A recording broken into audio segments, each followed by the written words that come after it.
اعوذ باللہ من الشیطان الرجیم بسم اللہ الرحمن الرحیم۔ السلام علیکم ورحمۃ اللہ وبرکاتہ۔ ہمارا آج کا ٹاپک ہے الجوف۔ اکثر علماء کرام نے مخارج کے 5 اہم مقامات کی نشاندہی کی ہے یا مخارج کو 5 بڑے حصوں میں تقسیم کیا ہے۔ نمبر 1 الجوف یعنی منہ اور حلق کا خالی حصہ یا اورل کیوٹی۔ نمبر 2 الحلق یعنی حلق یا تھروٹ۔ نمبر 3 اللسان یعنی زبان یا ٹنگ۔ نمبر 4 الشفتان یعنی دونوں ہونٹ یا لپس۔ اور نمبر 5 الخیشوم یعنی کہ نیزل کیوٹی۔ اب ہم انشاءاللہ تمام مقامات یا حصوں کو ایک ایک کر کے تفصیل سے پڑھیں گے۔ سب سے پہلے ہے الجوف، اور یہی ہمارا آج کا ٹاپک ہے۔ الجوف یعنی منہ اور حلق کے اندر کا خالی حصہ۔ تصویر نمبر 1 میں دیکھ کر آپ کو مزید بہتر سمجھ میں آئے گا کہ منہ اور حلق کے خالی حصے سے کیا مراد ہے۔ الجوف ایک جگہ یا پلیس ہے، یہ کوئی ایک خاص مقام یا پوائنٹ نہیں ہے، یہ پوری جگہ ایک مخرج ہے۔ کیونکہ یہ ایک خاص یا فکسڈ مقام نہیں ہے جس کو کہ پن پوائنٹ کیا جا سکے، بلکہ ایک جگہ یا ایریا ہے، اس لیے یہ ایک مخرج المقدر یعنی کہ اپروکسیمیٹ مخرج ہے، جس کو کہ ہم غیر معین مخرج بھی کہتے ہیں۔ کیونکہ مخرج المقدر کے بارے میں ہم جانتے ہیں کہ یہ مخرج کی وہ قسم ہے جو کسی خاص مقام پر انحصار نہیں کرتی، بلکہ ایک پوری جگہ ہوتی ہے۔ چنانچہ الجوف المخرج المقدر یا غیر معین مخرج کی مثال ہے، اور یہ واحد غیر معین مخرج بھی ہے۔ یہاں سے حروف المد ادا ہوتے ہیں۔ حروف المد کا مخرج ہے منہ اور حلق کا خالی حصہ یعنی کہ الجوف۔ الجوف ایک ایسا مخرج ہے جس کو ہم پن پوائنٹ نہیں کر سکتے، بلکہ یہ ایک جگہ ہے جس سے حروف مد ادا ہوتے ہیں۔ حروف المد کیا ہوتے ہیں؟ مد کے معنی ہیں لمبا کرنا۔ چنانچہ حروف المد کیا کرتے ہیں؟ کسی حرف کی حرکت کو لمبا کرتے ہیں۔ حرکت یعنی فتحہ، ضمہ، کسرہ، زیر، زبر، پیش، یہ ہم الحمدللہ جانتے ہیں۔ حروف المد کسی حرکت کی لمبائی کی مقدار بڑھانے کے لیے استعمال ہوتے ہیں۔ کسی حرکت کا کام یا مقصد کسی حرف کی آواز کو مخصوص طریقے سے ہلانا ہوتا ہے، جس کے ذریعے الفاظ وجود میں آتے ہیں۔ فتحہ یا زبر آواز کو اوپر کی طرف اٹھاتے ہیں، جیسے کہ با فتحہ با، تا فتحہ تا وغیرہ۔ کسرہ یا زیر آواز کو نیچے سے پیچھے کی طرف لے کر جاتے ہیں، جیسے کہ با کسرہ بی، تا کسرہ تی وغیرہ۔ جبکہ ضمہ یا پیش حرف کی آواز کو گولائی دیتے ہیں، جیسے کہ با ضمہ بو، تا ضمہ تو وغیرہ۔ یہ تو حرکات ہو گئیں۔ اب حروف المد کا کیا کام ہے؟ حروف المد کسی حرف پر موجود حرکت کی لمبائی کو بڑھا دیتے ہیں، لمبا کر دیتے ہیں، جیسا کہ با فتحہ با، لیکن حرف مد کے ساتھ اس کو با پڑھا جائے گا۔ با کسرہ بی، حرف مد کے ساتھ بی ہو جائے گا، اور با ضمہ بو، حرف مد کے ساتھ بو پڑھا جائے گا۔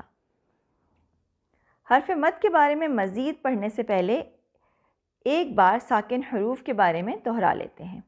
ساکن حروف کیا ہوتے ہیں؟ ساکن حروف وہ ہوتے ہیں جن پر کوئی حرکت نہیں ہوتی، بلکہ اکثر ان پر جزم یا سکون کا نشان ہوتا ہے، اور الف وہ ہوتا ہے جس پر کوئی حرکت یا سکون نہ ہو اور وہ بالکل خالی ہو۔ اب یہ تمام معلومات ذہن میں رکھ کر ہم پڑھیں گے کہ حرف مد کیا ہوتے ہیں۔ حرف مد 3 ہیں۔ نمبر 1 ایک ایسا الف ساکنہ جس سے پہلے والے حرف پر فتحہ ہو۔ ہم جانتے ہیں کہ الف خالی ہوتا ہے، چنانچہ الف ساکنہ جس سے پہلے والے حرف پر فتحہ ہو وہ الف مدہ کہلاتا ہے۔ نمبر 2 دوسرا حرف مد ایسا یا ساکنہ جس سے پہلے والے حرف پر کسرہ یعنی زیر ہو۔ یا ساکن ہوگی اور اس سے پہلے والے حرف پر کسرہ یا زیر ہوگا، ایسی یا کو یا مدہ کہتے ہیں۔ اور نمبر 3، ایسا واو ساکنہ جس سے پہلے والے حرف پر ضمہ یعنی پیش ہو، یعنی واو خود ساکن ہوگا اور اس سے پہلے والے حرف پر ضمہ ہوگا، ایسے واو کو واو مدہ کہتے ہیں۔ چنانچہ حرف مد 3 ہے، الف مدہ یعنی وہ الف ساکنہ جس سے پہلے والے حرف پر فتحہ ہو، نمبر 2 یا مدہ یعنی وہ یا ساکنہ جس سے پہلے والے حرف پر کسرہ ہو، اور نمبر 3 واو مدہ یعنی وہ واو ساکنہ جس سے پہلے والے حرف پر ضمہ ہو۔ یہ تینوں منہ اور حلق کے خالی حصے سے ادا ہوتے ہیں، جو کہ تصویر میں ہرے اور نیلے رنگ سے دکھایا گیا ہے۔ اس خالی حصے سے آواز نکالنے کے ساتھ ساتھ فتحہ، ضمہ اور کسرہ ہر حرکت کے لیے منہ اور جبڑے کو ایک مخصوص طرح سے ہلانا بھی پڑتا ہے، ایک مخصوص طرح سے حرکت بھی دینی پڑتی ہے، جس کی وجہ سے درست آواز ادا ہوتی ہے۔ یعنی الف مد کے لیے منہ کو کھولا جائے گا آ، واو مد کے لیے ہونٹوں کو گول کیا جائے گا او، اور یا مد کے لیے جبڑے کو نیچے سے پیچھے کی طرف لے جانا ہوگا ای۔ ان 3 حروف مد کے علاوہ باقی تمام حروف ادائیگی کے لیے کسی خاص مخرج کے محتاج ہوتے ہیں، یعنی کہ معین مخرج، جبکہ حروف مد کے لیے ایک پوری جگہ ہے، یعنی تینوں حروف مد کے لیے ایسی کوئی جگہ مخصوص نہیں ہے جہاں ان کی آواز ختم ہوتی ہو۔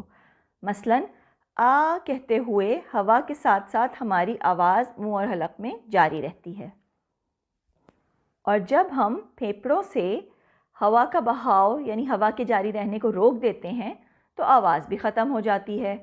آ، ای، او۔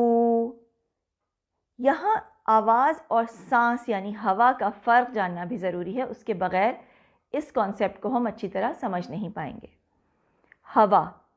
ہوا وہ ہے جو ہمارے پھیپھڑوں سے خارج ہو رہی ہو، بغیر ہماری آواز کی نالی سے گزرے ہوئے باہر آئے، یعنی ہماری ووکل کارڈز کو چھوئے بغیر خارج ہو جائے، جیسے کہ کی آواز، یہ کی آواز ہوا ہے، جبکہ آواز ہمارے پھیپھڑوں سے آنے والی ایسی ہوا ہے جو آواز کی نالی یا ووکل کارڈز کو چھوتے ہوئے باہر آئے۔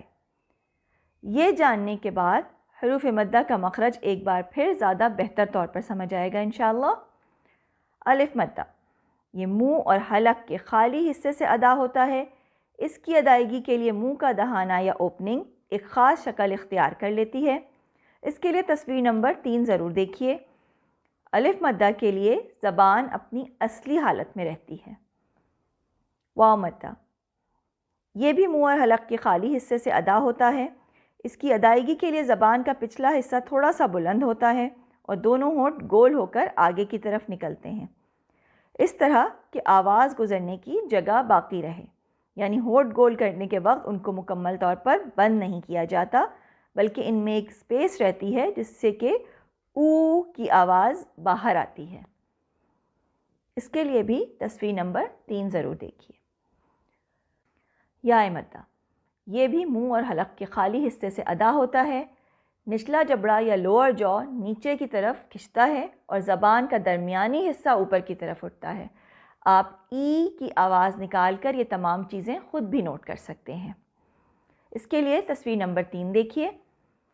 الف مدہ کی ادائیگی میں زبان اپنی اصلی حالت میں ہے، جبکہ واو مدہ کو پیلے رنگ سے دکھایا گیا ہے اور اس میں زبان کا پچھلا حصہ اٹھا ہوا ہے اور ہونٹ گول ہیں۔ یا مدہ کے لیے سرخ رنگ استعمال کیا گیا ہے۔ اس میں دیکھ سکتے ہیں کہ زبان کا درمیانی حصہ اوپر اٹھا ہوا ہے۔ الجوف کے اس لیسن کو ایک سے زیادہ مرتبہ سنیے اور دیکھیے تاکہ اگلے مخرج کے بارے میں پڑھنے سے پہلے الجوف آپ کے ذہن میں بالکل واضح ہو۔ الجوف منہ اور حلق کا خالی حصہ ہے جہاں سے 3 حروف مد ادا ہوتے ہیں۔ الجوف 3 حروف مد کا مخرج ہے، یہاں سے 3 حروف مد ادا ہوتے ہیں، الف مد، یا مد اور واو مد۔ الف مد یعنی ایسا الف ساکنہ جس سے پہلے فتحہ ہو، واو مد یعنی ایسا واو ساکنہ جس سے پہلے ضمہ ہو، اور یا مد ایسا یا ساکنہ جس سے پہلے کسرہ ہو۔